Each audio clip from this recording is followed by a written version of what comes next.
Hi, I'm odeean, and today I'll be having a look at the Transformers Generations Fall of Cybertron Kickback. So just like with all the other Fall of Cybertron figures so far, this box art is some of the best box art I've ever seen, and I've actually bought multiples of this guy just because I like him a fair bit, which I'm going to show you through the review, and I wanted to be able to have one to keep in mint condition to have a look at later. Flipping the box around, we have Fall of Cybertron Kickback. As the leader of his own squad of Decepticons, Kickback is more independent than most of those under the command of Megatron. He uses his freedom to surround himself with friends, who he then blackmails into becoming his servants. So, a little bit of a deviation from the traditional kind of Kickback we know. A bit ashamed to say I haven't bought the game yet, but I will get around to it one day. It's just that games aren't my main focus. But I'm guessing we see a lot of Insecticons in the game. I've seen on YouTube and what have you them fighting Dinobots, so I can't wait to get a closer look at this guy. So here's the figure himself, but before I get to showing too much of that, I'll put him aside, and what I really like to show you is this book. If I can just pan up a bit. If you want to understand my love for this toy, you're going to have to get a hold of Transformers Ironhide from IDW. And if I open this up, you can see some really good panels here of, here is Insecticon fighting Ironhide. Here's a kind of whole body shot. The design of this Insecticon is relatively close to the toy that we've actually got from Fall of Cybertron, and I feel that Fall of Cybertron is probably based off this book. Here's another good panel, if I can just show it. So I like these Insecticons, this rendition, that are infesting Cybertron. I haven't always liked Insecticons. I don't like much the Transformers Prime Insecticons. I find them, ever since they gave them character and their variable kind of strength, I found them to be a bit ridiculous. But from Ironhide's comic, I'm impressed with them, and I had to get me some Insecticons.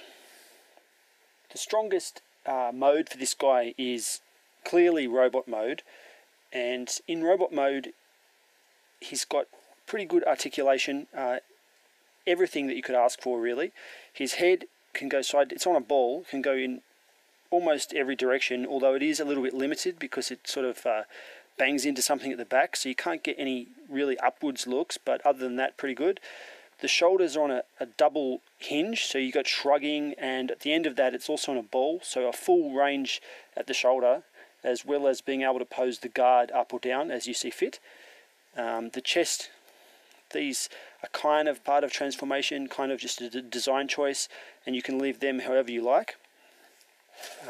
At the elbow is on a ball, so again you can pose that however you like. These arms at the back are on a kind of master hinge that just goes back. It's kind of a ball. It is a ball, but it's a little bit limited in its range. The hips are a ball. There's no waist swivel, probably the only lacking piece of articulation. There's a thigh swivel, about 90 degrees at the knee, and finally balls on the ankles. So we've got ankle tilt action, if that's the kind of thing that gets you going. He's capable of pulling off any pose you could want, except waist movement, basically. Apart from that, we have these big insectoid arms that can reach over the back of him like this, and while they are in a ball, the ball has some pretty big limitations in how far back it can go, so it's kind of a little bit limited, this thing. The claws look like they open and close, but they don't. This is just painted detail. There is a pivot at the elbow on that insectoid arm as well. If you are looking for Insecticon to go with your Transformers Prime collection, you can see that the design on his face is a little bit reminiscent of a Viacon. So there's one part of me that says this would fit well with that. He doesn't look too much like an actual Prime Insecticon, but he looks like he would fit in with the Prime Decepticon. So maybe he's a different kind of breed of Insecticon if you're going to put him into that universe. I don't, because I don't have any love for Transformers Prime, but he would be good enough if that's what you intended to do with him. He does have that generic look. Maybe I'm thinking that because of the Prime vibe going on with his visor, but it's good for an Insecticon to have a little bit of a generic look, because then when you get multiples, they all look like they're part of a swarm and not just the same character over and over again. If you have the Fans Project, what's his name, Backfiery, he kind of fits in with Fall of Cybertron Insecticon, but it's not the best match. So partly because the coloration is a bit different, there's not much purple on the Fans Project Insecticon, and this gold is very different from the yellow here. So although I do like both figures, I don't feel that they go that well together. But you know, if you have enough of the Fall of Cybertron Insecticon, they can be like minions, and maybe Kickback here is more of a high-level bot with more brain power. He could be like a leader of a whole battalion of Insecticons. I don't know if I'm going to be able to find that many. I mean, I've had my eyes open. I'm buying every single one that I find at the moment, but they are very few and far between when I do find them. Saying that I'm going to transform this guy is really giving him more credit than what I feel is due. He bends around a bit and forms a blob that may or may not look like an insect, but calling it a transformation, I don't know if I'd go that far. Anyway, first of all, let's kind of bend these back out of the way. We're going to slide the panels down on the forearms to make his arms stick out longer. Put his arms up like this. The next thing we're going to do is just pull forward his chest, this like abdomen region, to untab from these little pegs here. The next thing is rotate the head 180 degrees around. Now this bit's a bit tricky. We sort of get these arms up out of the way and then spread his legs apart like that. Leaves a little gap, and the whole chest panel will slide around like this. Then that folds up and forms the head of the insect. Next, we rotate these arms just at the shoulder until the shoulder panels are facing each other like this, and we rotate the forearms to make the shiny bit on the top, and we can just press these together. And they're supposed to tab, but this one tabs. My other one falls apart. Maybe I just need to give it time. Anyway, next we want to get these sections that the leg is attached to and just flip it out like that. Focus. Focus. I'll do it again. It was like this, and then I just bend it out like that, and that's going to sit, it's just going to rest in that little cavity where the shoulder guard is, and the, I've popped this off at the ball, hang on. Just going to move this back and rotate it around, and then we have a leg. So pulling that out, basically that's how it's meant to be. I find it a little bit ugly. Turning it around to the other side, we're going to do the same thing. Bend this little flap, put it in the cavity on the shoulder, just fold the leg around and extend it out. So now we've got these two big legs. On the front side, these kind of spidery legs are going to go into a little slot here. So they just rest in that slot. They don't actually lock in. I wish they locked in because they come out quite a bit, and it would have been better if they permanently stayed there, but there's not even any real friction. It's just kind of gravity that holds it in, and we can bend these around to cover up these things. We've got to get the weapons, because the weapons connect on, where have I put my weapons? So these things, which I should have showed you before, they come with this gun. I'll show you how that works in a minute. But anyway, get these little bits, and there's a 3mm clip system that just allows them to snap on under these insect arms, and that's kind of some kind of energy wing to make him look more like a bug. Still doesn't really do it that much. It looks better on the box, and that's about it. Now, showing you that there, I'm pretty sure that there's no one looking at that and thinking, a grasshopper or a bug or whatever. It's pretty weak at best. There's not too much I can say about it that's positive.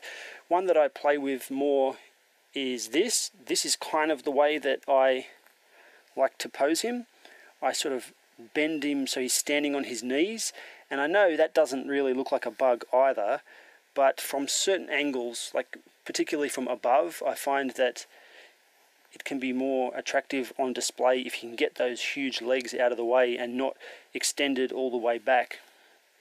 So speaking of the weapon, this is the weapon he comes with, and it's quite a large piece when compared to the overall size of the toy, and I think that's a way Hasbro is transitioning back into bigger figures. They didn't want to up the scale right away because it would have made the rest of their line look pretty small, so they've started to put these big weapons in, and the weapon itself, it looks pretty good. I think the design is done well enough. I don't need it to have a feature. I would have preferred it to have just a better kind of molding at the front, but it does come with this disc. The disc is just held in kind of by the contracting plastic here when it stretches out, and if you push it forward it does very gently pop out, but by no means is this powerful projectile. If I remember back to someone who had a powerful disc, maybe Transformers Armada Red Alert had some kind of disc weapon, and that was, if I remember correctly, more powerful than this. This is good for display. It doesn't really make it worthwhile for shooting out. It also plugs into the wings that I just showed you for the insect mode, and I'm guessing that this is supposed to be some kind of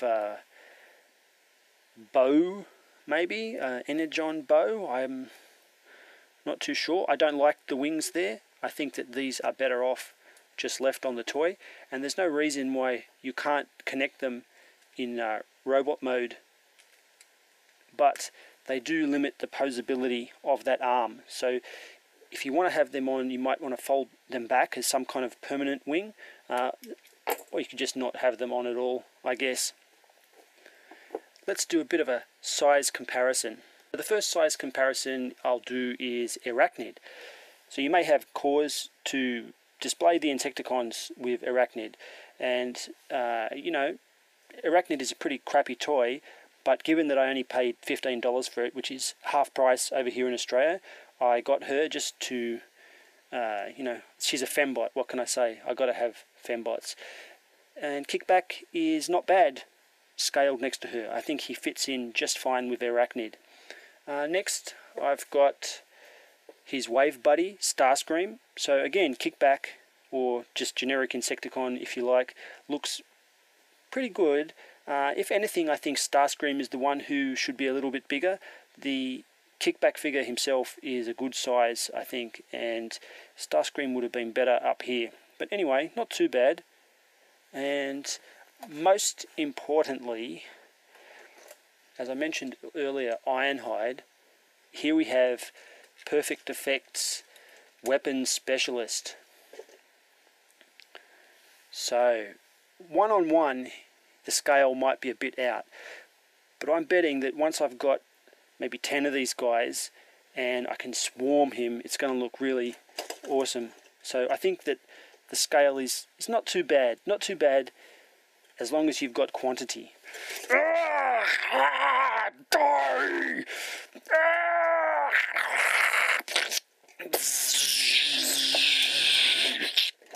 Cut your head off! So my final thoughts, definitely this is one to get, and it's a real pity that he's only one per case, I think. So out of 8 toys, there's only one Kickback. Now I've done the rounds hardcore locally looking to get this. I didn't buy it online because everywhere that was selling Insecticons, or Kickback, sorry, they were selling it as part of the case, and I didn't want the case. I didn't want Sideswipe, I didn't want Ultra Magnus, and I've seen those guys in person, and I can safely say I don't like them at all. So definitely I didn't want the case. But in Australia we have quite high prices. So the price on this was, I got them, this one $23, another one $23, this one $28, which, you know, it's a bit steep, but when you factor in not having to pay shipping because I got it locally and not having to buy those dud figures that I didn't want, it probably worked out about the same as if I had been able to buy them individually from somewhere like BBTS. Is it good enough to want to get this on eBay and pay more than what I just mentioned? I don't think so. Even though I like it, this is not one of those figures that is worth more than $30. I don't think I'm ever going to be willing to pay more than $30. I'm happy to see the quality going up. So this plastic is really, it's not what it used to be, but it's much better than Jazz or someone like that. It's starting to get that shininess back to it, and it feels like the quality of the plastic has improved over recent releases, although it still seems a little bit thin. So it seems like they're on the right track to making a comeback maybe by the end of the year. I guess time will tell. So I recommend you go out and pick this up. It's a great figure. This has been my video review for Fall of Cybertron Kickback. I'm odeean. Thanks for watching.